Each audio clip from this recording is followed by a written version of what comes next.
Well, good evening, ladies and gentlemen, and welcome to this week's edition of Roundabout Sports, presented by Interstate 70 Sports Media, where our passion is our profession. I'm the maestro, Jeremy Karp. Thank you so much for tuning in this evening, ladies and gentlemen. And alongside me, because we are one day away from, honestly, just a few hours away from the start of December, I have alongside me my dear friend and co-host and counterpart, and whatever you want to call him, America's hardest working umpire, the ghost of Hollywood past, James Knox. Good evening, Jeremy. How are we doing? I'm doing okay. Running out of things to call you. I'm telling you. Oh, if you only knew. If you only knew. So there is a lot that we got to delve into this week, and I know. So there's a lot going on in the World Cup, and I know we're going to talk a little bit about what's to come near the end of the show. As our main topic.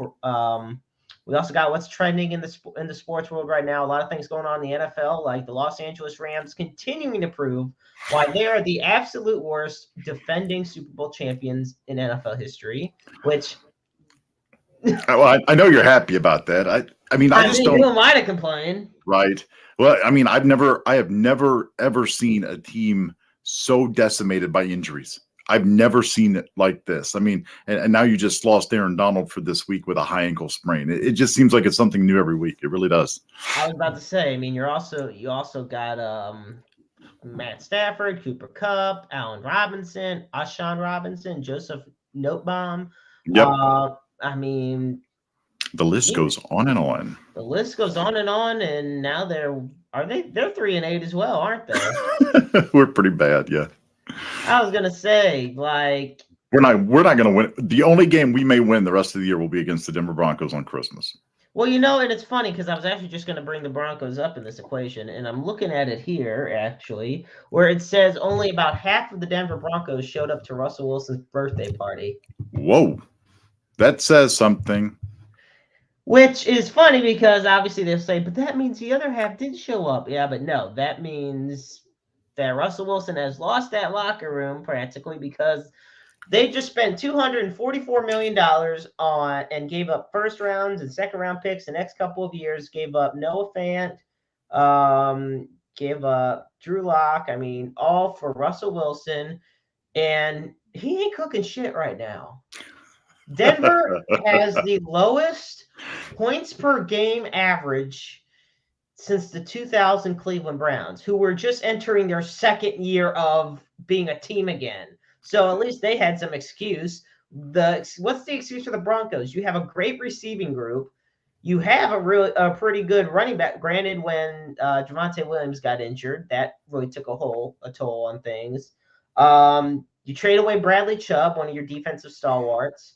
The Broncos, what's interesting? We talk about the Rams, but at the same time, I feel like the Broncos are a bigger disappointment than the Rams. The Broncos are headed to the glue factory. That's what I'm saying. Like, at least the Rams, I don't know. The worst trade and the worst guaranteed money extension in NFL history. It has to be. Well, that's what I want to ask you. Do you think it's worse than Deshaun Watson's deal? Right now? Yeah. Yeah, I mean, Deshaun Watson is going to be starting this week. He's finally back from his suspension. We'll be traveling to Houston to take on the Texans, which get your popcorn ready. The one problem I have here, and look, I know this is done on purpose. We'll talk about, I guess, controversial stuff later on, but did you see this story where it did come out that all of Deshaun Watson's accusers will be at this game on Sunday? I saw the prosecuting lawyer bought a suite, and 10 of the women that accused Watson of misconduct and this guy's a clown. To be there. So hang on, God, I don't know if I want to tread here, but I think I will. Might as well, because I might as well warm up for later. Why? Okay, so this is how I'll preface it. If I'm an accuser in this instance, everything that has come out, why would I want to see him? Why would I want to be around him? Even if I'm not going to be like personal face-to-face with him, I don't want to put myself in that setting, because anything I do, say, any eye roll, any way I look is going to be scrutinized by the national media because this game is going to be televised. Why would I want to put myself in that situation? Unless you're looking for more publicity. And then that would lead me down the road of thinking, well, how many of these are real and how many of them are not? And please understand that that's my opinion. That's not necessarily the views of Interstate 70 sports media here. I'm just saying that, I understand, like, if you're in a criminal case and you're in court and you've been subpoenaed, you have to be there. You don't necessarily have to testify, but you have to be there. This is by choice. And unless the prosecutor unless he's got an ace up his sleeve here, I don't understand why you want to subject those women to any more PTSD, if you will, or any more trauma or anything else that would rehash that situation. See, and that's what I was starting to think about, is the fact that wouldn't it create more of an emotional distress amongst the ones that are accusing and filed suit against Deshaun Watson? I mean, the lawyer wants to treat it like this is a big triumphant thing, when in reality, it's almost making it look like he's just trying to give himself more publicity. Yeah, man. It's like taking this and trying it in Mickey Mouse court. And again, please excuse the expression here. I just don't understand unless there's an end game here that we're not thinking of, or even the national media hasn't thought of, because I've heard some of these same viewpoints across national airwaves in the last day and a half. So I have to ask myself, and I ask you this. I mean, Jeremy, if you were an accuser and you were in this situation, would you want to be in this atmosphere and in this setting come Sunday afternoon? No, because let's put it this way. Okay, like I said, I have no idea what went on there. Neither do you. What we know is as much as what was revealed in the court systems and the trials. We don't know. Yeah, we're just speaking from pure speculation here. Right. I mean, and from what we know. But what I do know is that Reliance Stadium, or I guess I should say NRG Stadium, has a capacity of 72,000 people. Now, you're willing to put 10 women in there who have been through hell this entire year and in the years past, and put them in this scenario that they may not all be comfortable with. And they may say they're comfortable with it, and then they're really not. I think this is just a very selfish act by the lawyer involved. And, it's casting a shadow over Deshaun Watson's debut. And I know that, the court of law and the court of public opinion are on way two opposite wavelengths right now. We know what the court of public opinion is, and we know what the court of law said. So, and if I may interject here, I'll pose another situation to you. If we're looking at this and we know that there were still Houston Texans fans that are fans of Deshaun Watson, what happens when these 10 women come across somebody who is a Texans fan and is still a fan of Deshaun Watson and blames, in effect and in essence, these women for his departure? Are they not going to be subjected to more abuse possibly from said fans, especially those who become inebriated during the 3.5 hour football game, or those who are pre-gaming outside of NRG Stadium? So he is really putting these females, God, I don't want to say they're almost pawns. It comes off as if these women are pawns in this prosecutor's chess game. Yeah, we're talking. Yeah. Have they not been, through enough? I mean, they've been through the ringer. This has been going on for over a year now. Sometimes it's best to let sleeping dogs lie. I just need to know what the end game is for this prosecutor, because if something happens, he's going to be the one held responsible. And then all of these allegations, anything else that might even come out about Deshaun Watson, is going to be swept under the rug, because they're all going to think that the prosecutor's just out for himself. Right. And this is attorney. This is American lawyer Tony Busby. And he actually ran for mayor in 2019 for the mayor of Houston, Texas, but he lost to the incumbent Sylvester Turner.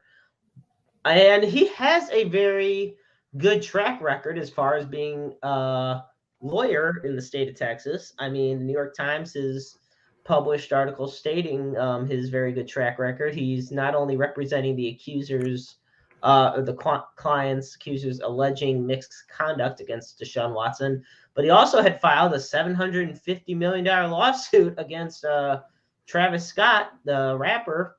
Astroworld. Yep, on behalf of the 120 victims who died or were injured during the Astroworld Festival crowd crush. So this guy is a high-profile prosecutor. And the Jags, and he's a property developer. This is a prominent person. It's not just some, bottom of the barrel guy that is just reading a couple books and quick skimming through these things. This is a guy that has a high reputation and knows what he's doing and has a name out in the area.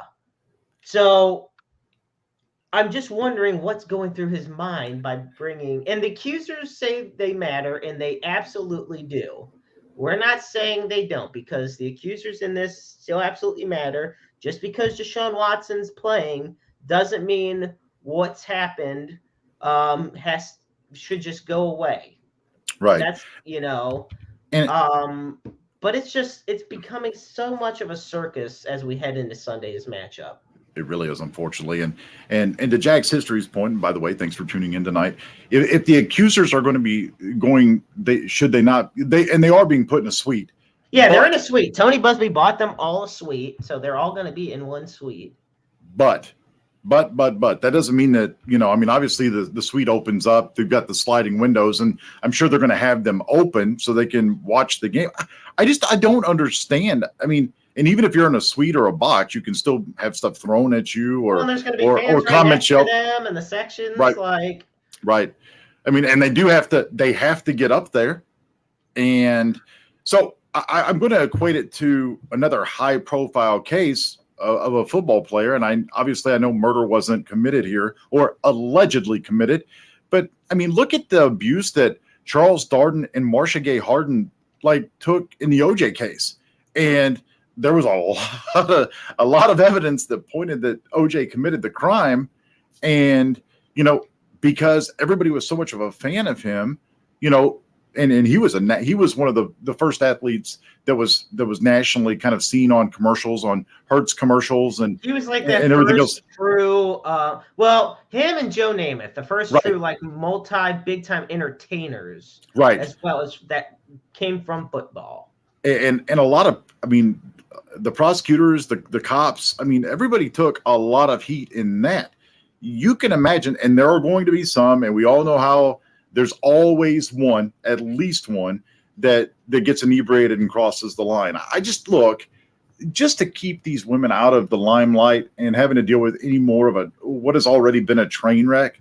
I just don't see how any good can come out of this. And people can argue, well, they may be doing it to put it more in the spotlight and kind of showcase the fact that, he did this and he's back playing and everything else. Look, you could say the same thing. And look, we have 3 dogs. I love dogs. Okay. I love animals in general. You could say the same thing about Michael Vick. Vick went to Leavenworth, which is the highest security, maximum security prison in America, served his time. Now he works for Fox, and people boycotted and picketed him even being on television. He paid his penance to society. That doesn't mean what he did was right. It just means that he paid for the crime. Now, if he does it again, he's obviously the punishment will be harsher. The thing is Deshaun has to keep his nose clean. And I'm sure that there's going to be a reporter that asks that triggering question, or something is said where he's going to have to try to avoid it. The best thing he can do is say no comment and walk away from it. Don't address it, because anything you say or any of your actions or anything else can be misconstrued. We will get to another part of that later on in a different sport, but it still plays the same. You're absolutely right. And so this Sunday, the Browns will be taking on the Houston Texans, and this will be Deshaun Watson's debut. with the This Cleveland is Browns, and we will see what ends up happening. I'm actually surprised the NFL didn't put this on a more nationally flexed spot, because it just seems this like the type of thing the NFL would take advantage of. right, and that's what I was getting ready to say. This is the absolute worst game he could have returned from his suspension for. This But is they set it up for that. I know they did it. Damn well know they set up. It could have easily been a 14, 15. It could have been an entire year. But the fact is they set it for an 11-game suspension for him to return against the Houston Texans in Houston. It probably wouldn't have even been the same if it was in Cleveland. But the fact that he's going to Houston, he hasn't played football for 720 days. Yep. We don't know and I'm not including the preseason crap. I mean, actually playing a full speed football game in 720 days. Right. And we don't know what's going to happen. Either he's going to do great or he's going to shit the bed. I don't know. What I do know is that there is going to be a lot of people there, and there's going to be quite a few that are not happy to see him there. Well, and there's going to be a lot that are tuning in. And you're right. The NFL, of course, they did this on purpose. We talked about this back when the suspension initially came out. And we when we looked at the schedule, I think my jaw dropped because I was like, oh my God, he's returning in Houston against the Texans. I mean, you could have easily made this a 10-gamer and, had him come off his suspension at home against the team that doesn't matter, or it's not in the division, but you're right. They did this on purpose. They knew what they were doing. The NFL is going to take advantage of this.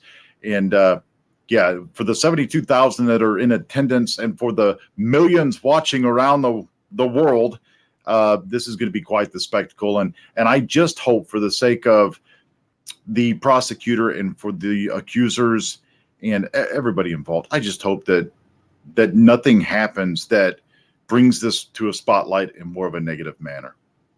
I absolutely agree. To continue with our trending topics, so this actually had just come out today, and James, you had mentioned earlier about Michael Vick.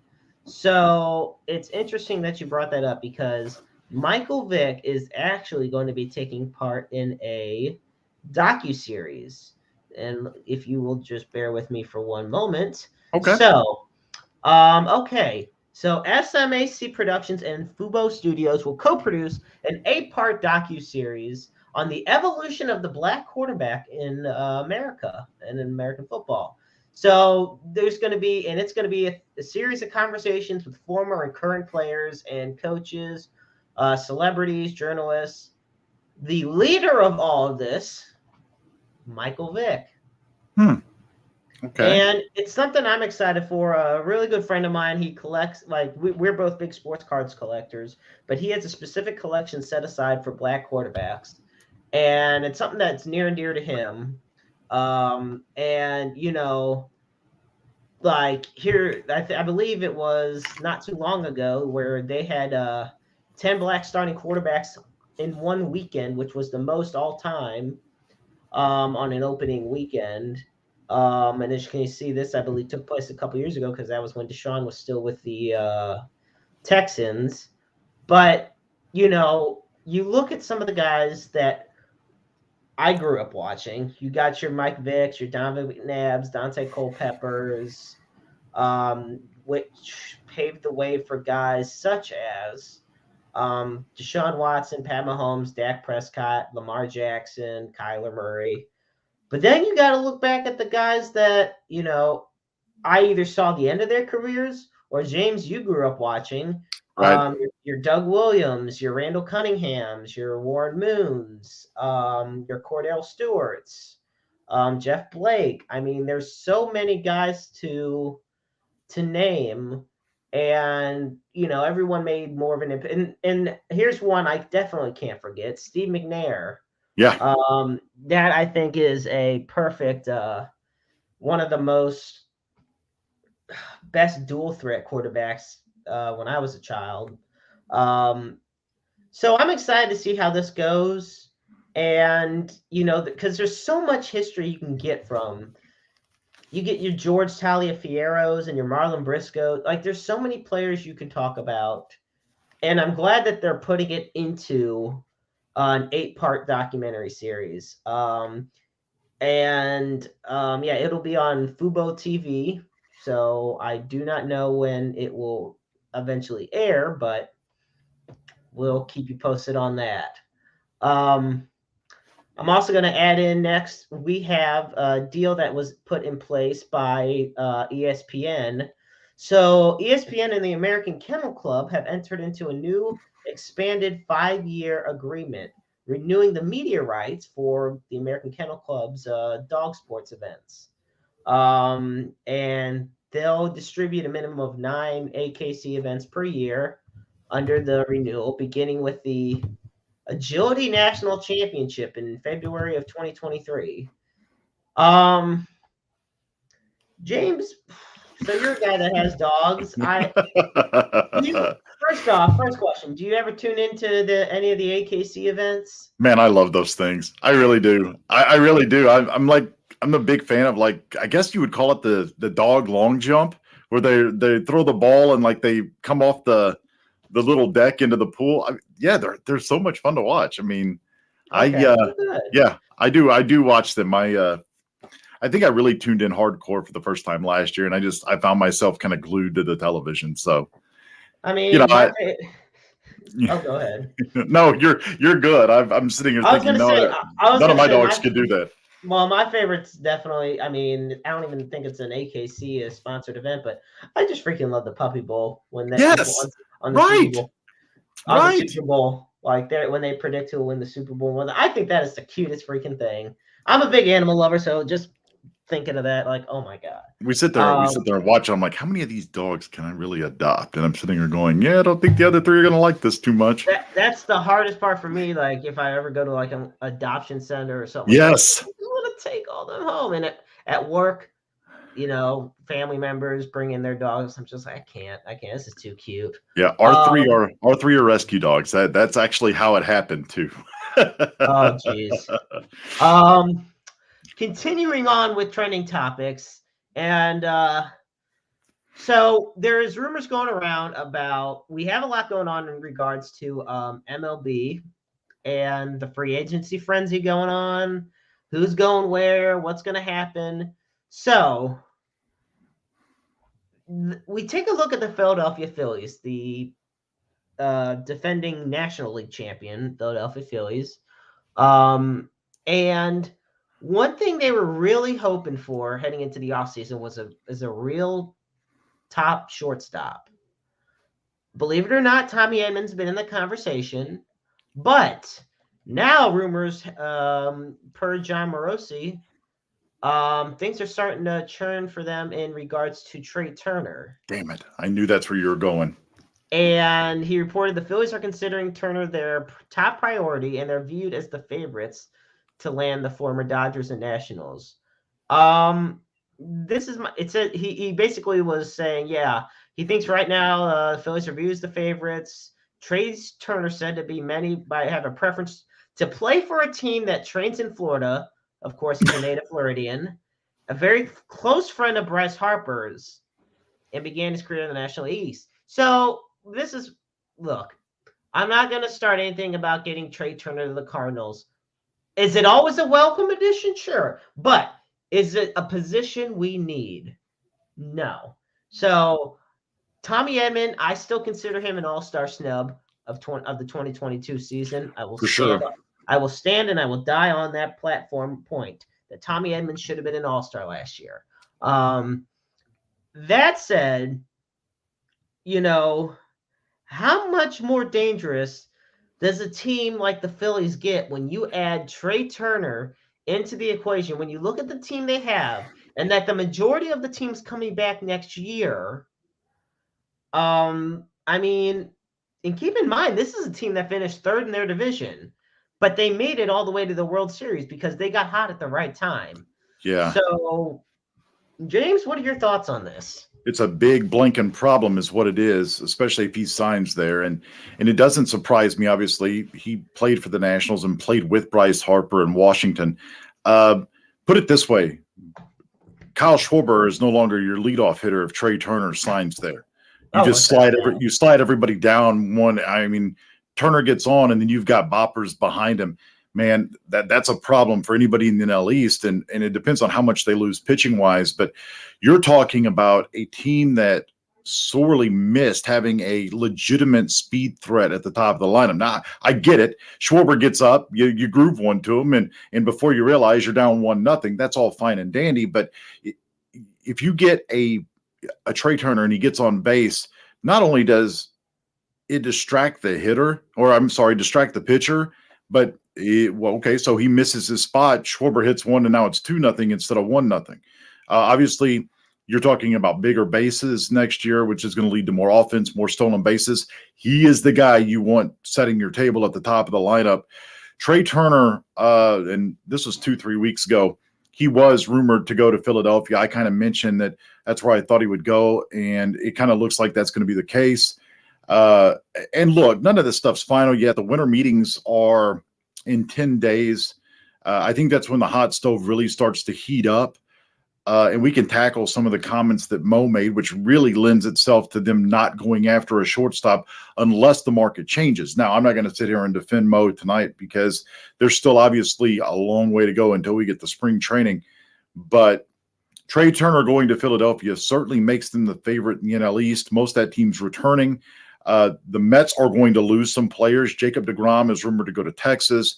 You've got a lot of moving pieces in the rest of the division. So, and I don't know if you saw it today or if you're going to get to it in what's trending in other MLB news.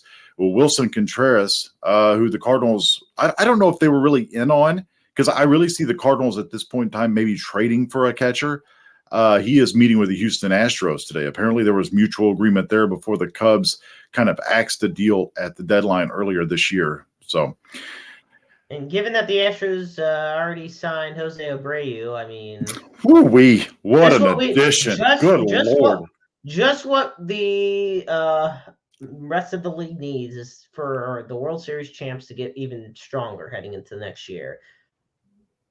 And the other thing you look at too is, I mean, Clevinger leaves San Diego and he signs with the White Sox.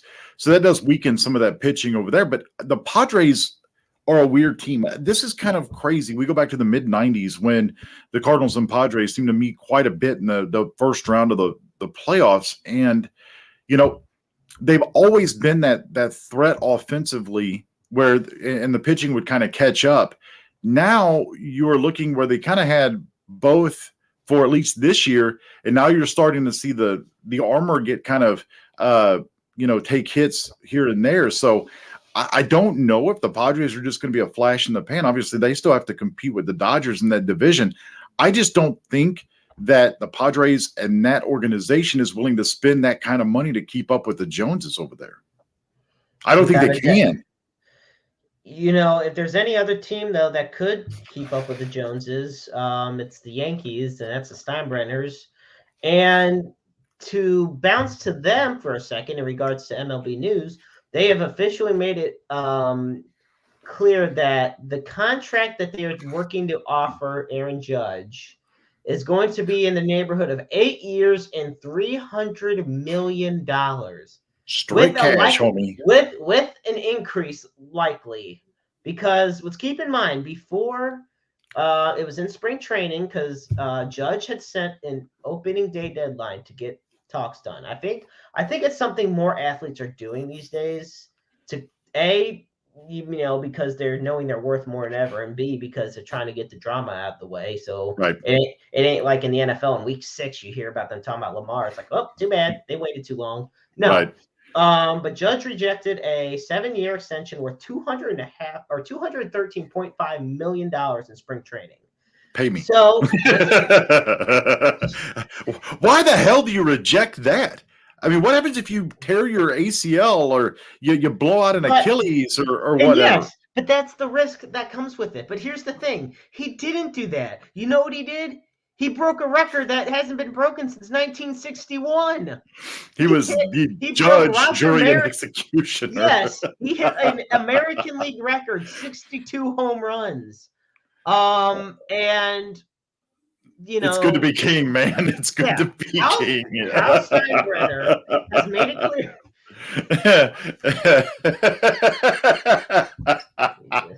I don't even know what to say. I mean, I, Look, this I is the thing, though. How Steinbrenner told NJ.com earlier this month about the face-to-face meeting he had with Aaron Judge. And he said he wants him to know how I felt, quote, in case there was any lack of clarity or ambiguity. We have plenty of ability to, and Aaron and I talked about this, to make this happen and still have money to make other things happen, which I just love. First off, can I just say I just love sometimes how billionaires talk. And as much as they just drive me nuts, but he's like, we got this money. Oh, is this money not enough? Here, we'll get more. Just let me go to the closet for a second and pull out a few extra tens of millions of dollars. must be nice. Must be nice to have blank you money. You know that. Yeah, that's what it is. I mean, it's really what it is. And you're absolutely right about that. Aaron Judge, and we've said this about guys like Aaron Judge. We've said this constantly about Lamar Jackson. Honestly, Aaron Donald is another example. It's not that his contract was up, but he just took a big risk not retiring after going out on top winning the Super Bowl. He comes back and is having a terrible year. But anyway, to go back to the point of Aaron Judge, yes, when players bet on themselves like this, it is a huge gamble. And so to reject something big as 213.5 mil, well, now it paid off to where now he's going to get at least $300 million. Because once the Yankees officially released that statement, that it's like, well, we can't say, oh, he's going to go for 240 or something. Like, no, he can't. Right. And I wonder. I mean, obviously they come out with this offer after Aaron Judge rather was on the West Coast in San Francisco, and you got Steph Curry, and just they rolled out the red carpet. 8 years, $300 million, so $37.5 million AAV. Boy, oh boy! I mean, I thought that he would be the first $500 million player. Okay, he's better than Juan Soto. Okay, obviously. So does Aaron Judge, whether it's good, if he does it, it's going to have to be this year. Does he become the first $500 million player in MLB history? No, I will tell you why. Because first off, the total contract record goes to Mike Trout, which is $426.5 million in the total contract. Good Lord. And now Max Scherzer has the record for the average annual value, which is $43.3 million a year. I will tell you why Aaron Judge will not become the $500 million man. He's 31 years old. Okay. Or he turns 31 this upcoming April. See, that's why I feel like, because think about it, if he takes an 8-year contract, that takes him to his age 39 season. Right. So I don't see, and this is just like the foot in the door benchmark of where it comes to the 8-year $300 million. I don't think he's going to get upwards. I mean, he batted .311 this year. Unbelievable. Don't even get me started on just the 62 home runs. He had a 10.5 WAR. He's the first American League hitter with a 200 OPS plus in a full 162 game season since George Brett in 1980. Wow. So I think, and meanwhile, look, do we know that the Yankees are trying everything they can to bring him back? Of course they are. Why wouldn't they? They'd be stupid not to. The problem is they're not the only New York team that wants Aaron Judge. And the Mets can afford him. And the Mets, believe it or not, can very much so afford him. And you know why they can? Because they didn't get Juan Soto. Right. Well, and if you're going to let Jacob deGrom walk, you're freeing up money there. I mean, sure, they re-signed their closer. I'm telling you, wouldn't that be something? Would you rather have deGrom? But this is the thing. Would you rather have deGrom back with the Mets, or would you let him walk and take a big chance and try to sign Aaron Judge? Nope. Good pitching beats good hitting every day of the week, and that's where I would go. pitching and defense is what wins ball games. I mean, we saw that. I mean, the Padres got Soto. Remind me, did they win the World Series? Did they come close? Who eliminated them? Yeah, that's true. The team with the good pitching. Yeah, so, there you go. Yeah, I think that's the best telling tale. We look at the teams. We look at all the teams that were in on the Juan Soto sweepstakes, which was by far the biggest sweepstakes in years in baseball. I mean, every team, oh my God, we were reporting it nonstop because we had to, because talks were increasing on this side, and then this side was thinking about it. Then this team backed out, and it's like, yes, we have a shot. It was just back and forth. It was a cluster. And finally, it was like, oh, he goes to the Padres along with Josh Bell and this big deal. And then the Padres shit the bed in the whole rest of the season. And Josh Hader was not good. And I spent an hour alone on my trade deadline show just talking about Juan Soto. That tells you right there how big of a story that was. Well, and this is my thing. You look, and then of course the Hosmer issue too, inside the whole trade, not wanting to go to Washington. I'm not gonna lie, that might have been one of my favorite things to report on. One of my favorite things was reporting on the fact that Eric Hosmer couldn't be part of the trade because he didn't want to be traded there. That was in his old clause, not to go to the Nationals. That was great.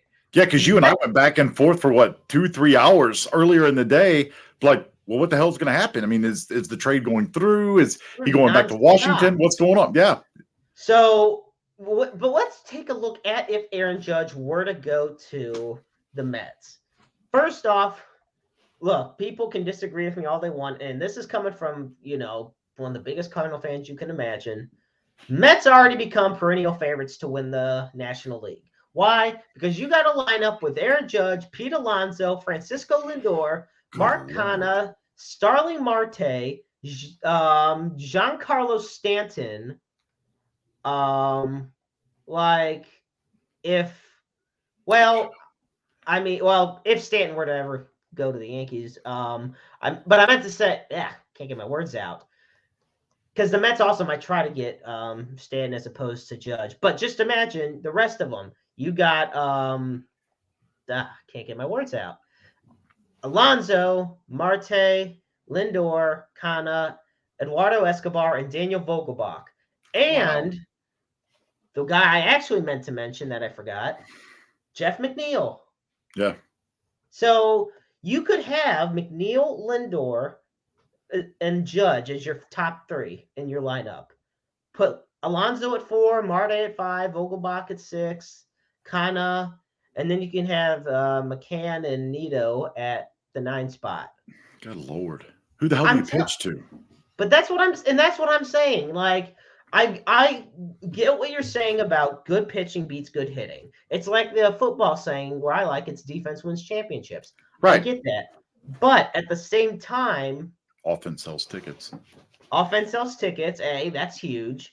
Second, when you already have a dangerous lineup, why do you think the Cardinals were at least in on the Juan Soto sweepstakes? Because they already had a dangerous lineup.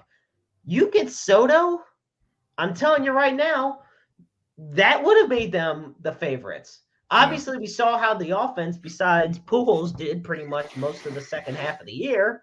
But nevertheless, you take a look at guys like Pete Alonso. You look at Jeff McNeil, Francisco Lindor. I mean, the Mets were no slouches last year. They won 100 games as well. It was just an overshadow because of how they couldn't hold on to the division. And yet they still ended up beating the Padres in the playoffs.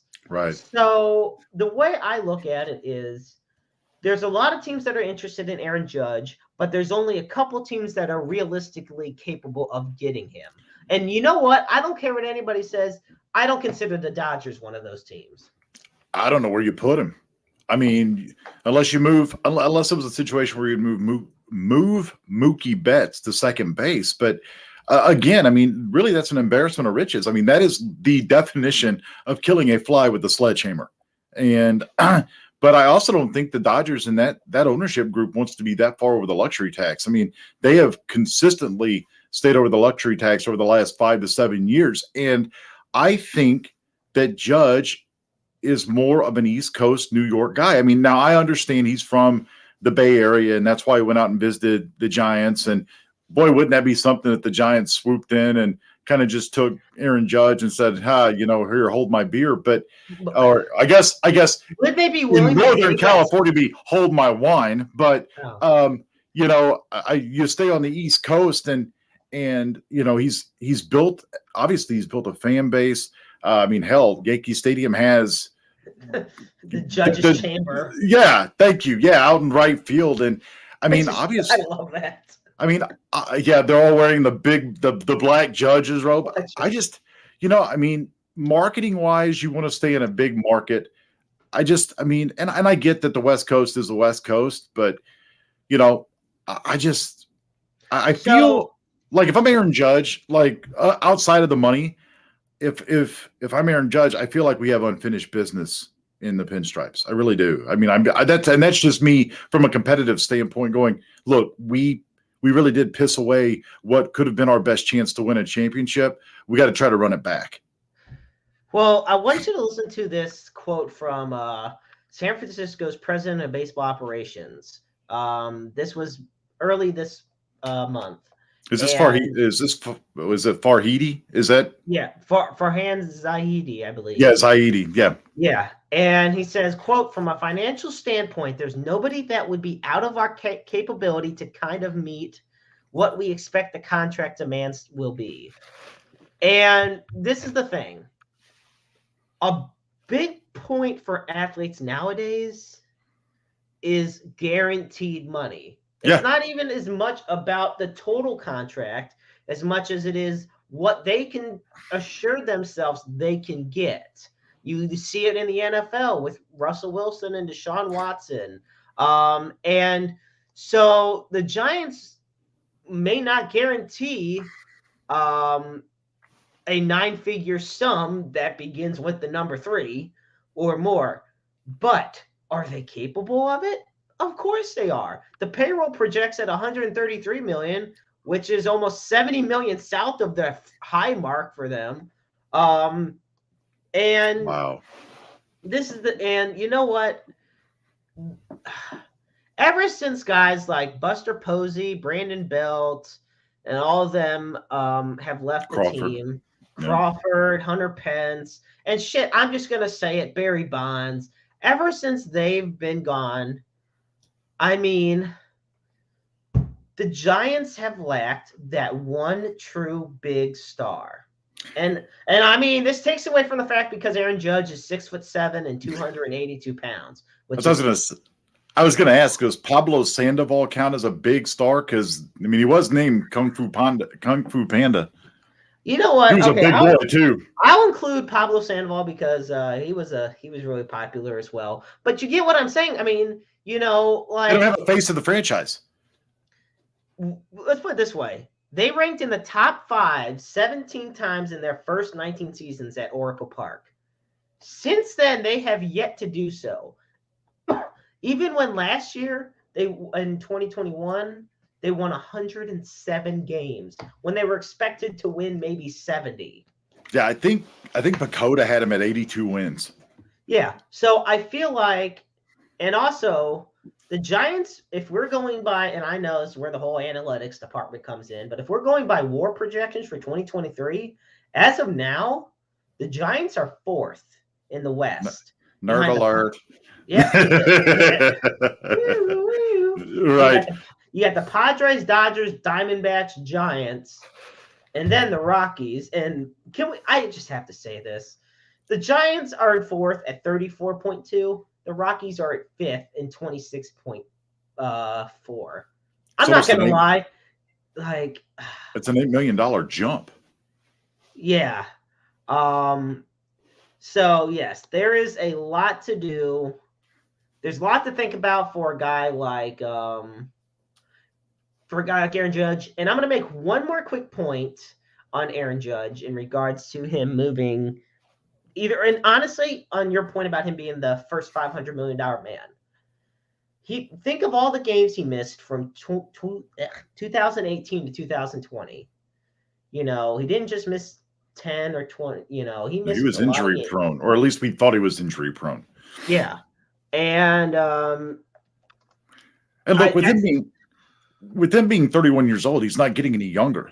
So chances of him continuing to repeat the same numbers from this past season are very unlikely. I mean, now there are players that we saw with Paul Goldschmidt, the National League MVP, who put up big numbers, but he struggled the last month and he couldn't find it in the 2-game series against the Phillies. yeah, that's the truth. There's no guarantee, obviously, in Major League Baseball that nerd alert again, that sabermetrics and the stats will tell you that after your 31 year season, you start to decline. We've said it numerous times, Father Time is undefeated. So, when you look at it, I was going to ask prior to you making the valid points that you just made, all which I can't really argue with, is would you take a 1 or a 2 year deal, bet on yourself, and hit the market again? And I think you answered that question, because from 2019 through 2021, he did miss a lot of games. We throw the 2020 season out. That was an anomaly. Everybody missed games. So when you look at it, but it was either a hand or it was a hamstring or it was a back. And, the back and the hamstring, that could be wear and tear. The hand, he was hit by a pitch. Not much you can do about that. But, when it starts to become soft tissue issues. At 31, when you're 6'7", right. Let's keep in mind, size does matter. And so for a big slugger like Aaron Judge, and the way one thing I've learned in sports is that injuries, the same type of injuries, affect people differently. Right. Recovery time will always be different. Like say you tore a bicep and I tore a bicep. The recovery time would be different. The circumstances would be different, Right. So Aaron Judge has already gambled on himself a lot and it's paid off. But I think if I'm him, I'd take what I can get now and just play till he can't, because otherwise he's never gonna be the $500 million man. I don't even know who will ever be the $500 million man. If Mike Trout didn't become the 400, he wouldn't. Yeah, exactly. And we talk about guys with games missed. Shit, Mike Trout would already be at 400 plus homers already. But yeah, so we'll just have to see what happens with that. Yeah, I'm with you. If I'm Aaron Judge, and to quote the Steve Miller Band, go on, take the money and run. Well, folks, thank you so much for tuning in to Roundabout Sports. I'm the Maestro Jeremy Carp, alongside the ghost of Hollywood's past, James Knox over here. We got a couple more topics to discuss on this evening's program, and be sure to follow us on Facebook, on Twitter, at both Roundabout Sports, also Interstate 70 Sports Media. Subscribe to us on YouTube, and you can find us on Spotify, Breaker, Anchor, Google Podcasts, Apple Podcasts, wherever you listen to a podcast, you'll find us at Roundabout Sports. With that, I wanted to bring into this topic, excuse me one second, and that is that the deal has finally been made to divide the money in the St. Louis lawsuit regarding the Rams. Now, we're going to take a big throwback here. Okay, so when the Rams moved to Los Angeles from St. Louis, first off, it was obviously illegal and it was a screw job, because St. Louis had the plan all made. They laid out the stadium. They met all the demands. Stan Kroenke didn't give a crap. He moved the team to Los Angeles. We know past history. In comes to lawsuits. And this litigation went on for years. Finally, St. Louis was awarded I guess the plaintiffs, because it wasn't just St. Louis, but they sought more than $1 billion in damages, and in November of 2021, a $790 million settlement was reached. Now, because lawyers aren't cheap, because it wasn't a public defender, I'll tell you that. About 275 million went to attorney fees, which left 512 million. The interest on that 512 brought it to about 519 million total. But it's been tied up for months because all the parties involved, whether it was the city of St. Louis, the county of St. Louis, which is really weird, folks, because I know what you're thinking. Wouldn't St. Louis City be in St. Louis County? That is not how it works up here. Here in the Gateway City, they do stupid shit like claiming to be an independent city, and the county is on their own as well. So, yeah, I mean, Clayton is the county seat. I'm not gonna lie, as a county seat, it looks pretty. I love driving by Clayton. I love the skyline. Anyway, Ladou's nice too. Yes, Ladue is nice. Anyway, so the board of the St. Louis Regional Convention and Sports Authority, and we're not talking about the bankrupt sports store, which owns the Dome Stadium where the Rams played, approved the agreement. So here we go. This is how it's all going to be split. The city of St. Louis, the lovely downtown, will receive $250 million, which means the city of St. Louis is going to be getting less money than Aaron Judge. Can we really wrap our heads around this for a second? I didn't expect you to say that. It kind of caught me off guard there. I didn't expect you to say that. You're right, though. Like, what? Okay. Nevertheless, to make it even worse for fans, St. Louis County will get $169 million, and the RSA will get $70 million. Another $30 million will help pay for an expansion of the America Center Convention Center, which is the building attached right next to the Dome. Sure, the big boat show is. Exactly, and where the journalism convention I was at was yes. in, and so many other amazing sporting events, conventions. Like America Center is great. It's funny though, I've lived here pretty much my whole life, and I've only been down there a handful of times, maybe a couple. But the stuff they've had there, phenomenal. And nevertheless, the Dome is in the city of St. Louis, and you would wonder, why does the county get any of this money if everything is involved in the city of St. Louis? Once again, here's another kicker. So, even though the Dome is in the city of St. Louis, county taxpayers helped pay for it to be built. They sure did. So, I don't know. It's weird economics at its finest, folks. That's the STL way. Blaming the RSA there. That's the RSA's fault. That is a big botch up by the RSA to have county taxpayer money build a city stadium and then not expect the fact that the county is going to want a lot of that money. Yeah. And keep in mind, and I think that I like how it's divvied up, because let me tell you something. I've been to downtown St. Louis a lot more in the past few months, and I've loved the progress that's being made economically. I mean, the additions around Busch Stadium, the population has increased for the first time in decades. And I think now they're working, and they've worked a lot on building and rebuilding around the Highway 40, Interstate 64 section of St. Louis. Yep. Now I think they're turning efforts to the 70 side. The Broadway exits and everything, Lumiere Place, that right, which includes the Dome. Yep. And I think a big part of that, my personal opinion, use some of this money, especially with the Battlehawks starting in February. Use this money to get some damn good parking at the Dome. Look, my friends and I went to Rams games for years.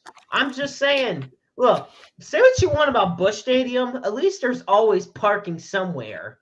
You may have to go a little bit, but the Dome has some straight shit. You'd have to park down on what used to be the landing. I mean, I guess there's not much of the landing left now, unfortunately. Not much. Yeah, you'd have to park down there, I remember, and work your way up. Like, we had to park near some during Battlehawks games, we had to park across the highway Wow. because on the opposite side of 70, so kind of Mm-hmm. like on the Four Seasons side, and Yep. go over. So, no, absolutely. I think this is a perfect chance to revitalize a lot of the northern part of St. Louis City around the Dome and, really get, because we're just, think about it, James. I mean, tomorrow's going to be December 1st as of the air date of this show.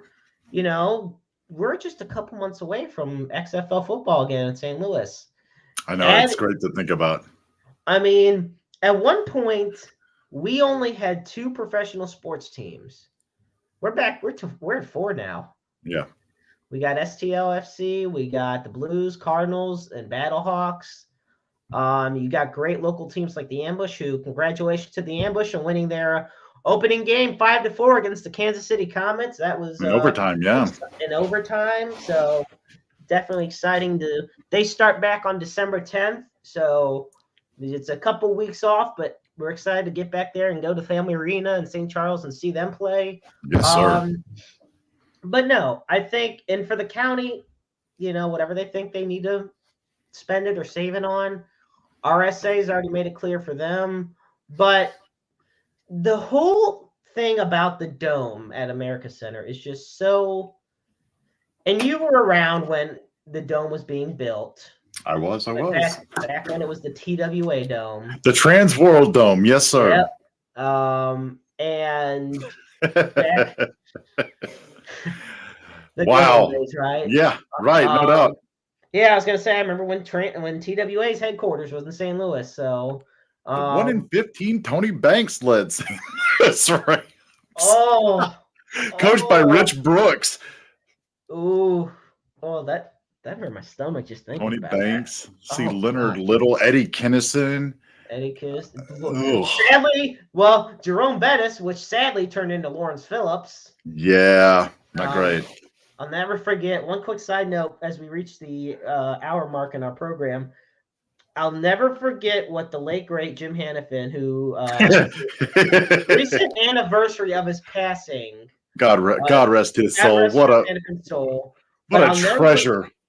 That was a dear friend of mine. I had the pleasure to talk with him many times, and I asked him what he thought when Lawrence Phillips had died. I asked him what he had thought about Lawrence Phillips. We just casually talked. He was like, he had so much talent, all the talent in the world, but he was dumb as rocks. And I was just like, damn. He's never afraid to say it. He's like, dumb as rocks, yeah. Rest in peace, Lawrence Phillips. You were dumb as rocks. Right. Wow. Anyway, and but nevertheless, so we talked about the Dome and how all the money is going to be separated now, and you just wonder. It's like, can you truly put a price tag on the emotion? First off, 790. Even if you can, 790 million is not the number. That ain't it. That ain't it. It is that's a way too low of a number, folks. Should have been at least in the $1 billion range. And look, I will never ever forget January 15th of 2016. Never, ever, ever. And I remember I would just tell you where I was at when I was listening to 101 ESPN and Randy Carricker broke in to extended coverage of the Fast Lane, saying that the NFL owners had approved the Rams' move to Inglewood. And I'm not afraid to say it. I started crying. I had a lot of memories in that dome. Obviously, the 1999 NFC Championship game against Tampa Bay was one. I was at the last time that the Rams beat the 49ers in that dome. I was there. I saw the 52-0 win over the Oakland Raiders on which we're just passing that anniversary too. Black Friday weekend. I was there. Matter of fact, I'll never forget staying at the Crown Plaza downtown, and Montgomery Gentry, the country band, rolled into our hotel. The things that you will never forget. And I bawled. Like, I was visibly upset, and the funny thing is for the first couple of years after they moved, like I became a Green Bay Packers fan, and it was just like I was trying to identify with something, you know, and I was like, I can't be a Colts fan because, quite frankly, I hate the Colts. I thought about being a Titans fan, and they drafted Derrick Henry. I was like, man, maybe, but it's hard, and you understand the connection because I love Aaron Donald, I love Chris Long, James Laurinaitis, Tavon Austin, you know, the guys that moved with the team. I mean, Todd Gurley, you know, those guys, and I had that connection, and I was like, man, I hate. With all due respect, I hate the fucking owner. I still hate him. And to trash the city that gave him and could have given him a lot more had he given him the chance, that's tough. I still hate the owner. I thought great. I'm glad the Rams won the Super Bowl. If he gets overexcited and has a heart attack, well, you know, don't let the door hit you where the good Lord split you. But, you know, and I'm being quite frank, and now I'm going to get on a roll, which leads to further down, and I'm going to get fired up. So let's tune it back in here. But back to the whole thing at the Dome. I mean, you have memories from Rams games, and, you know, now it's time you've got a St. Louis born football team, and now it's time to invest all the memories there. And you kind of keep it's like clutching your pearls, if you will. You keep all the memories that the Rams gave you while they were here and while they were the greatest show on turf and everything. And now you have to try to rebuild it. And hopefully the RSA and the Convention Bureau and everything, they put the money back into that dome and make it look. That place it's a wonderful place to watch a football game, but there are some renovations that need to be done. I think you can agree with that. Yeah. And you talk about like some memories I've had. I remember seeing the Rams beat the Jets in overtime, 23-20. I remember I remember going to both Browns versus Rams games. There were 3 that were played in the Dome, but I went to the one in 2007, which the Browns won, which when they went 10-6, I was happy. And then when they played there in 2015, last season. It's on my birthday, yeah. Yep. And the Rams won that game, and I was happy about that. Yep.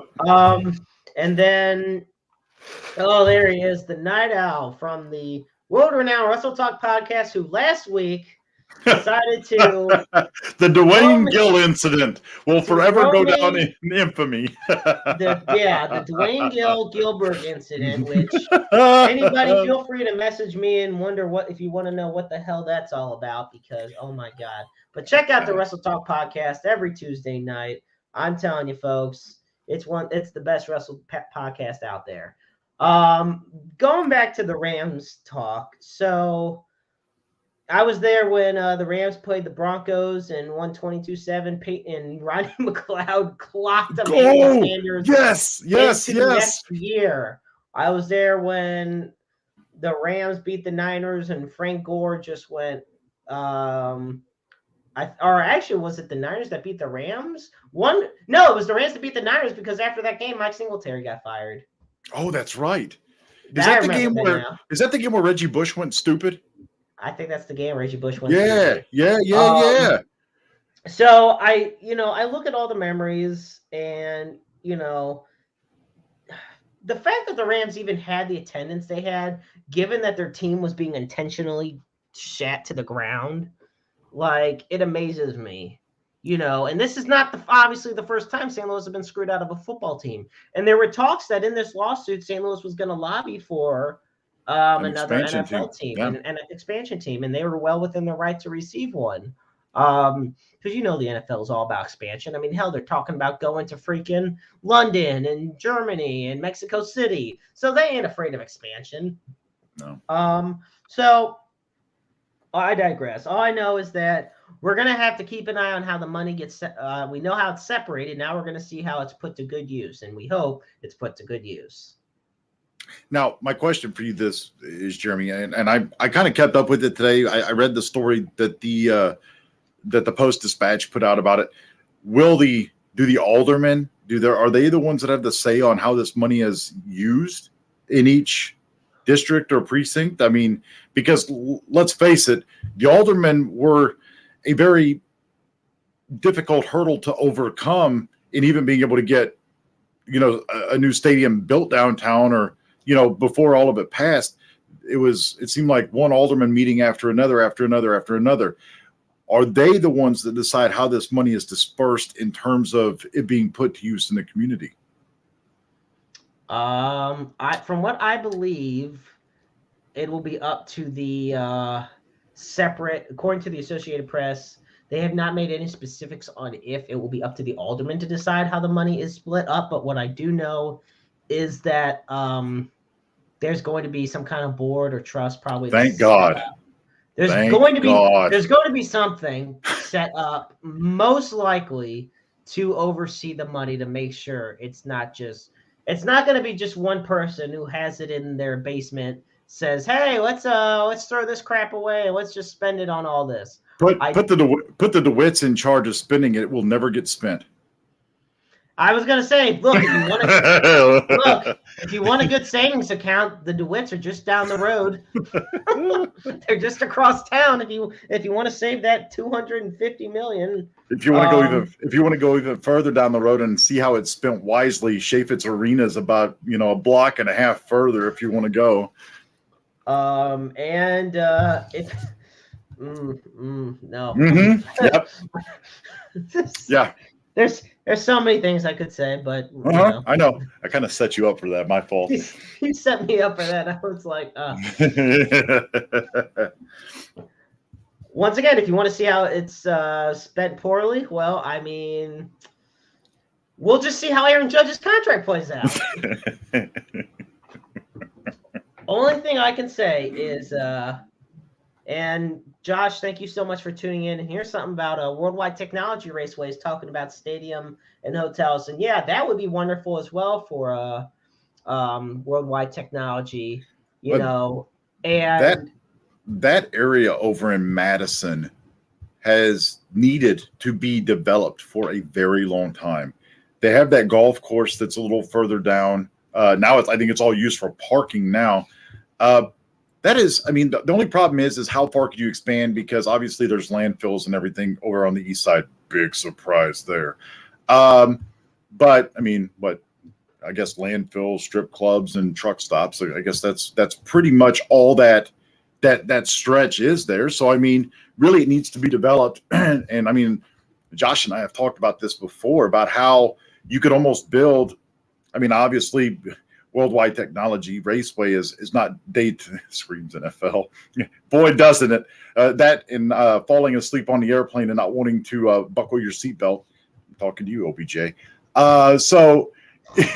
Yeah. Somebody hit the Ambien a little too hard. Didn't time it correctly. But that whole area over there, really, you could develop that. And it's far from Daytona International Raceway or Bristol or whatnot. But if you built that up and you've got the drag strip behind Worldwide Technology, and you just had all that open up to the river and the skyline of St. Louis, you've got yourself a pearl on the east side in that racetrack. I've been by there and through there when you have races going on, and you couldn't pack any more people into that place. And obviously, yeah, for sure, if you build it, they will come. The truer words were spoken on numerous times, and we've seen that. And certainly, you talk about money needing to be spent wisely. They've got it. WWT can certainly invest in that over there as well and develop that land. Maybe they could get Stan Kroenke to help develop that land, right? Yeah, okay. With that, so once again, folks, thank you so much for tuning in this week on Roundabout Sports. And we're about to head into our main topic for this week. So we are in the middle of the World Cup. And the United States had to beat Iran. And James, don't give me that look. I know why you are, and we talked about this. So, I let you do what you want. Yep. First off, yes, Stan absolutely can do so. He absolutely can do so. And whatever he does afterwards is not my problem. 2022. Nevertheless, so the USA, after drawing against England, had to win to advance in the World Cup. So if they drew or tied, or if they lost, they'd be eliminated. Well, they won 1-0 in the most insane way possible. And I will tell you now, they're going to set this Saturday, 9 a.m., they're going to be facing off against the Netherlands. And they will face the winner of the Argentina and Australia matchup, who'll be playing at 1 p.m. And meanwhile, France is playing Poland and England is playing Senegal. There is some other matchups that are still yet to be determined, but it is not so much what happened during the match between the USA and Iran that really has journalists intrigued. It's what happened afterwards. And this is where I'm going to give the floor for a while to James, because we have talked numerously about this evening before we went on the air. And if anybody, he can delve into it perfectly. And I know that he has a lot of strong opinions on this matter. So, James, I'm going to give the floor to you. All righty. So, to the Iranian United States game on Friday. Wait a minute. Friday? What is today? That's not right. I'm sorry. My fault. Yesterday, Tuesday. I'm losing track of my days. So prior to the game on Tuesday, the captain of the United States men's national team met with the assembled media. And, well, I will let you listen to the audio. This is the United States men's national team captain, Tyler Adams, responding to an Iranian journalist. You say you support the Iranian people, but you're pronouncing our country's name wrong. Our country is named Iran, not Iran.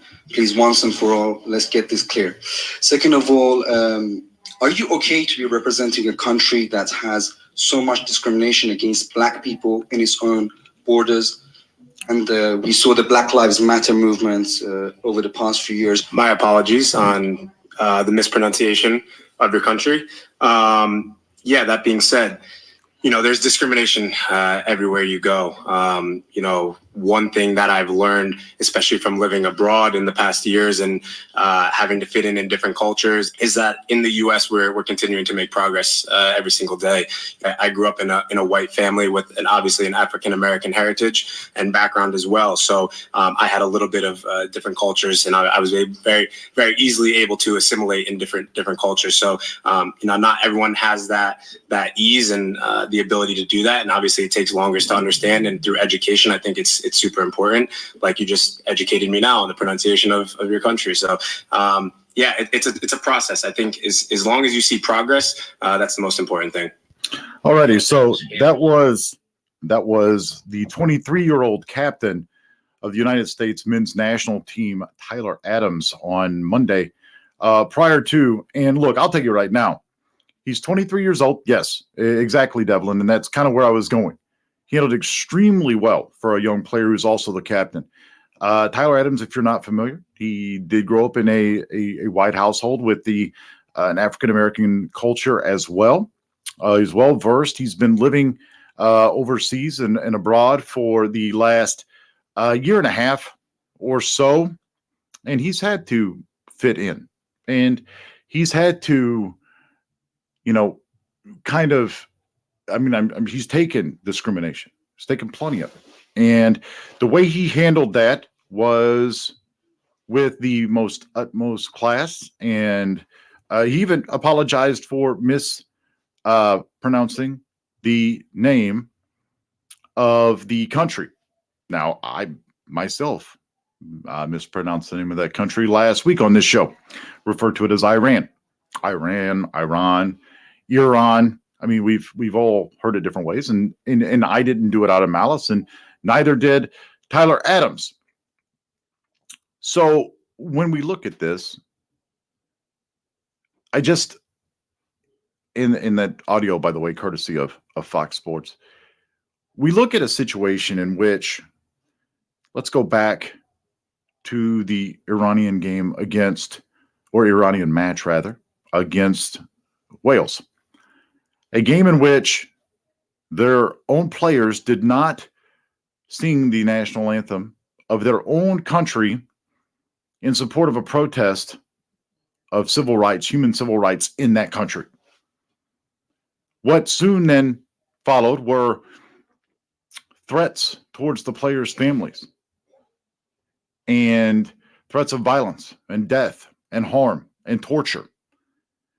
Yet this Iranian reporter has the audacity to try to pin the discriminations of a country. And let's not forget that the United States and Iran had issues back in the late 80s, early 90s. They were part of Desert Storm as well. Let's not all forget this. The tensions between these two countries go back to, nuclear arms. Yet this reporter kind of pins the sins of a nation on our 23-year-old captain. When all these players want to do is represent their countries the best they can at the World Cup, something that they will work forever for their lives to get to. Some may never get back there again. Right. It's a very good comment by Devlin. I was getting to that. Many citizens of Iran were hoping their country would lose because they said it's the Islamic team, not the national team. Hence why when the United States shared the picture of the Iranian flag on social media, they scrubbed the Islamic symbol. That didn't set well with the Iranian government either. They wanted or felt that the United States men's national team should be removed from the World Cup because they wouldn't support a terroristic threat. Look, our country has faults. It really does. But Tyler Adams so poignantly stated that we continue to make progress. I don't necessarily agree with the Black Lives Matter movement in terms of the violence. But yes, we all should be treated equally. Unfortunately, that's not the case. And it will never be the case as long as there is a caste system, whether it's upper class, middle class, or lower class. Whether it's night class, day class, it doesn't matter. We all are human beings. It doesn't matter what color of your skin or what religion that you preach or that you study or that you worship. Whether whether you read the Quran, whether you read the King James Version Bible, whether you celebrate Christmas, whether you celebrate Kwanzaa, whether you celebrate Hanukkah, it doesn't matter. Whether you light lights and sing Christmas carols or you spin the dreidel and light the menorah, doesn't matter.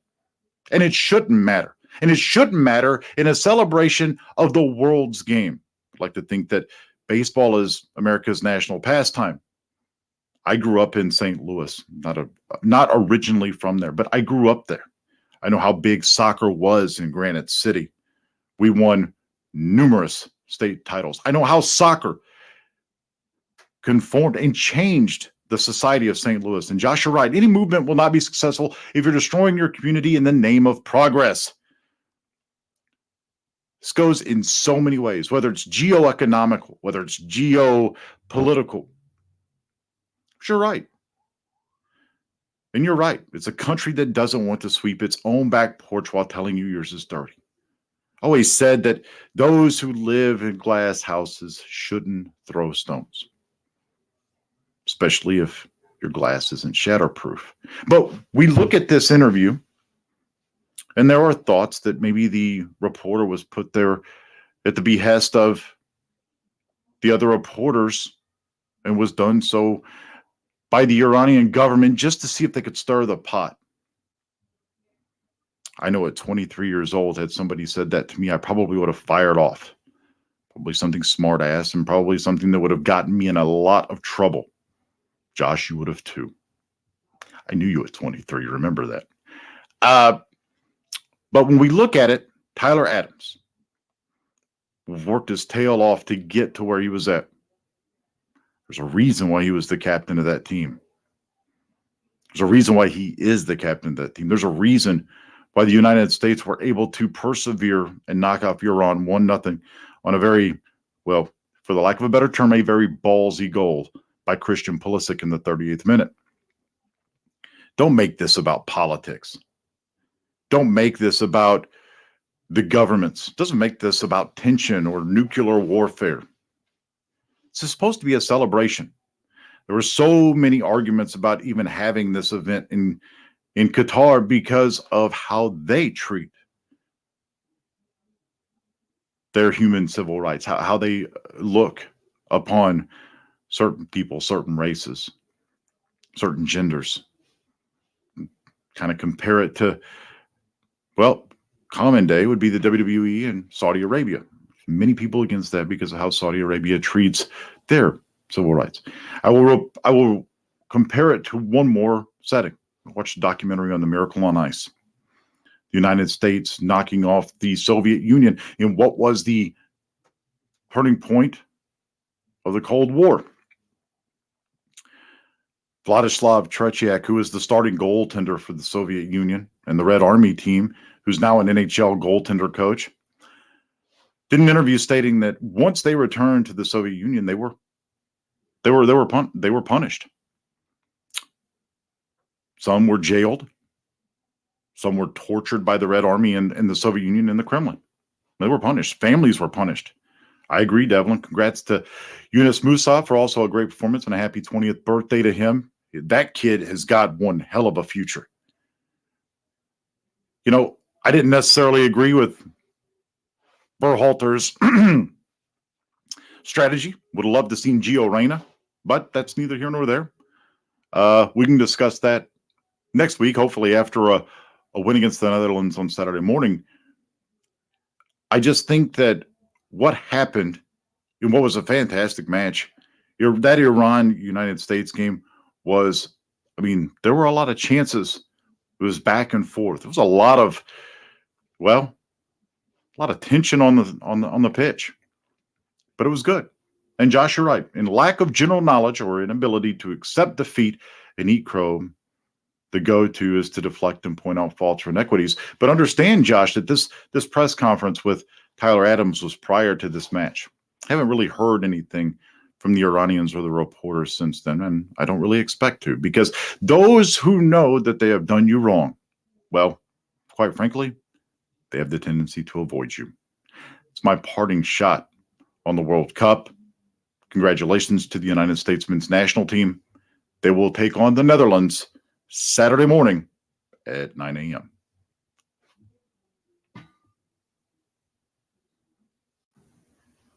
Well, I tell you, I love what you brought up, James, because it's why I love the Olympics so much. The Olympics, look, it goes without saying how much I love football. Hang on, let's go to Devlin's comment here about towards the end, Iran were whining and screaming for multiple penalties and definitely did not get them as hoped. And Josh brings up a point, don't stay on the tracks when the train's coming through. But this is, like I said, this is what I love about the Olympics, for example. And it's a chance where the whole world, in a world where there's always fighting, where there's always famine, where there's always war, and where there's always racism, anti-Semitism, hate against one another, all these countries come together. In the case of the Olympics, it's everybody that's willing to participate, and in the case of the World Cup, it's everybody that qualifies. Yep. But the point remains the same. It's about the world, and it's almost a bit of unity that they have left in this world. When I watch the Olympics, I watch it to see the best from around the world compete. And in the Winter Olympics, when I see that Norway and the Netherlands and Sweden and all them dominate, doesn't surprise me. No. But it's just something I've loved since, 2002, 1998, when it was in Beijing, I believe. I mean, it's always fascinated me. And it's where, and yeah, this is Josh. This is why he hates everybody equally. No, he's not that mean-spirited of a person, folks. But no, it's just there's so much political anguish out there. For once, it needs to be put aside. It's the idea of not being able to see the forest beyond the trees. Right. And you summed it up perfectly. I just feel that it's a shame. And this is an interesting point too. James, I want your thoughts on this about Messi and Ronaldo and Neymar. I mean, this pretty much going to be their last one. We've heard about which teams they're going to be going to in their own specific leagues, Right. let alone being in the World Cup. Stars that we grew up watching aren't getting any younger. What did you say earlier this evening? Father Time remains undefeated. Right. And you're talking about an athletic endeavor that I sit here and I make fun of soccer because I was like, you're not going to catch me running. It's run, kick, run. But you have to have unbelievable endurance. And, I kind of joke around, oh, soccer is not really a sport. Well, it certainly is. And, you talk about taking a beating, even though I feel like a lot of them act like they've been shot by a sniper, and then they bring out the medical guy and they hop right up. It's like, it's amazing. Yeah. You see a guy with like a broken fibula. I'll be here next week. I'm like, what? But then I like what Josh brought up, and we've had to be on that line plenty of times. Yeah, it's true. Tonight you had to be on that line, and it's not a line that we want to be on, but it's every time you say something to where other people can hear it, you put yourself at risk. I mean, what did I say? And I think this was maybe it was last week. It might have been last week or the week before that. Sure, we have freedom of speech in this country, but you don't have freedom of repercussions that are going to come from what you say. I mean, that was 2 weeks ago when we discussed Elon Musk and his wonderful job at Twitter. And the idea being is like, I can say whatever I want, but if it crosses a line, whether it's hate speech or discriminatory or whether what we go back to certain NFL players that would call in bomb threats in airports and stuff like that, or it's one of those things that sure, you could say whatever the hell you want, but that doesn't mean you're not going to face judgment or repercussions from what you do say. And it goes back to how Tyler Adams, like how he handled this. I mean, 23 years old, he had no clue this question was coming. It's a question. Look, there's a time and place for everything. This was not it for a question like that. Sure, if that's a question you want to ask, go to the G7 summit and ask that question. This isn't for a kid who has put blood, sweat, tears, everything into trying to get to the highest level to represent his country, only to have some guy with a pen, a pad, and a tape recorder, try to catch you in, what? If you roll your eyes or you lean back or you kind of look disgusted, it was being televised nationally. I mean, internationally. So you couldn't any kind of tell whether it's facial expressions or body language. I mean, it was a lose-lose situation, and Tyler Adams made it a win-win situation. I couldn't sum it up any better myself. And we look forward to cheering on Team USA as they continue, and when they face off this Saturday against the Netherlands. And I would love, I want to bring back, as we begin to wrap it up, I want to bring up Devin's point one more time about about Messi, Ronaldo, and Neymar. I mean, it is crazy. It reminds me of the last Olympics with Michael Phelps and Usain Bolt. Yeah. And just what it's like watching events now without them competing in it. The ones that for so long we saw them become staples of, just like Messi and Ronaldo. We talk about casual fans get such a bad. I mean, okay, casual fans do get a really bad rap, but everybody knows Messi, Lionel Messi, Cristiano Ronaldo, right. And so it's just like. Basically, Neymar, because Neymar da Silva Santos Jr. Rolls right off the tongue. Yeah, now you see why he goes by one name. Now he goes by one name. I mean, could be worse. Could just go by E. True. But anyway, these are athletes that are global phenomenons, Well, and so for the United States, like for us for the longest time, uh, it's been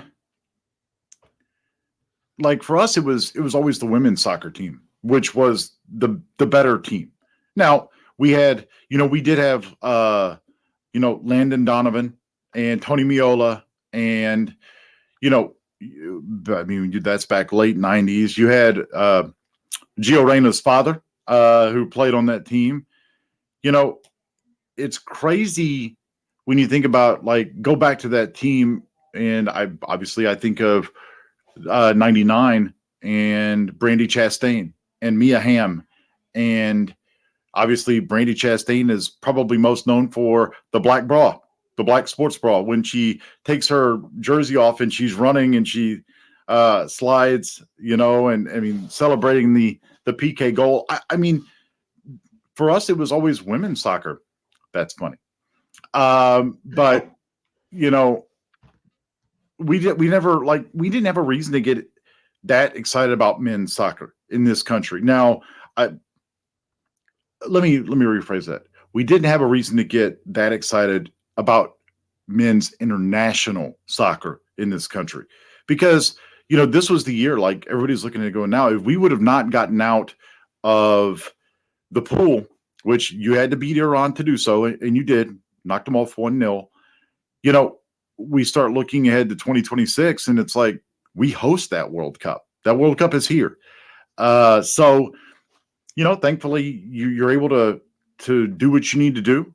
Again, I Christian Pulisic, you get mad respect for that goal. In the pelvic contusion is how they phrased that, as he took the picture from the hospital bed. But it gave us a reason to be excited. And that's a good point by Devlin. Sergino Dest is playing in his home country. And that kid has got one hell of a.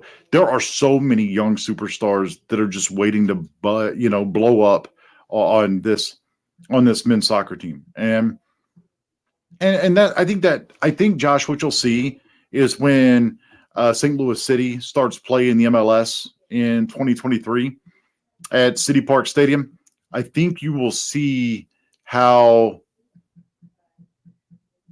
I mean, I always knew soccer was big in the St. Louis area. I mean, obviously, even going back to the Steamers and the original Ambush, the Daryl Duran team, and that played at the old arena. Soccer in St. Louis, really, that's kind of like the United States home of soccer is the St. Louis area. And so, but it's kind of similar to the NHL. We saw so many players like a Clayton Keller, like the Kachuk boys, Logan Brown. Those guys were products of St. Louis, and now you're seeing Tim Ream and Josh Sargent and those guys. And so,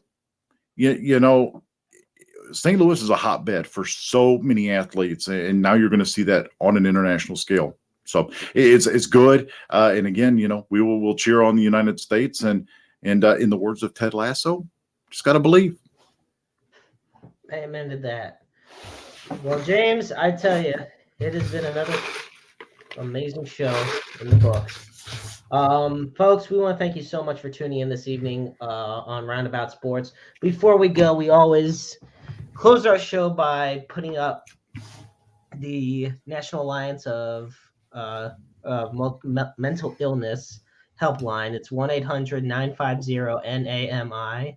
That is 1-800-950-NAMI. Mental illness is something that hits close to home for both James and myself, and it is something that we feel deserves more funding and more ways to be evaluated and help.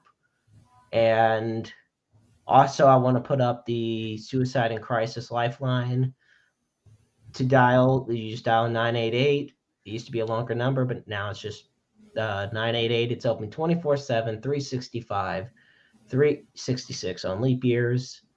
Understand that, James had brought up earlier about everything that goes on in the world. I mentioned all the war and famine and pain that goes on. And, Josh brought up, I know he had a little typo, but he made it perfectly clear. No pain is too small. Make the call. And I cannot agree more. It's 100% important to understand that you are never alone in this world and that somebody out there always loves you. And it just takes that one call, that one message, that one text. And you have the chance to also be that person, to be there for somebody else. So always never look to give someone the cold shoulder that may need that help, because you might have just saved a life. I want to thank you so much for tuning in this evening. And you can find us on YouTube at Interstate 70 Sports Media. You can find us on Facebook and on Twitter. And we look forward to being back here next week at 7 o'clock. And I'm the maestro, Jeremy Karp.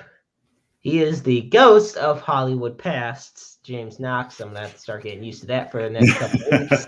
It'll change again. You wait, it'll change again. I'm sure as hell it will. Thank you so much for tuning in to Roundabout Sports, everybody. And always remember, life is a book full of empty pages just waiting to be written in.